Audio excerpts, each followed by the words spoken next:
আশ্বিনের শারদ প্রাতে বেজে উঠেছে আলোকমঞ্জিত। ধরণীর বহিরাকাশে অন্তরিত মেঘমালা, প্রকৃতির অন্তরাকাশে জাগরিত জ্যোতির্ময়ী জগন্মাতার আগমন বার্তা। আনন্দময়ী মহামায়ার পদধ্বনি অসীম ছন্দে বেজে উঠে রূপলোক ও রসলোকে আনে নবভাব মাধুরীর সঞ্জীবন।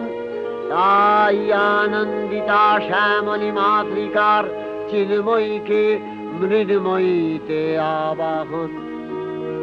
আজ চিৎশক্তি রূপিণী বিশ্বজননীর শারদশ্রী বিমণ্ডিতা প্রতিমা মন্দিরে মন্দিরে ধ্যান বোধিতা।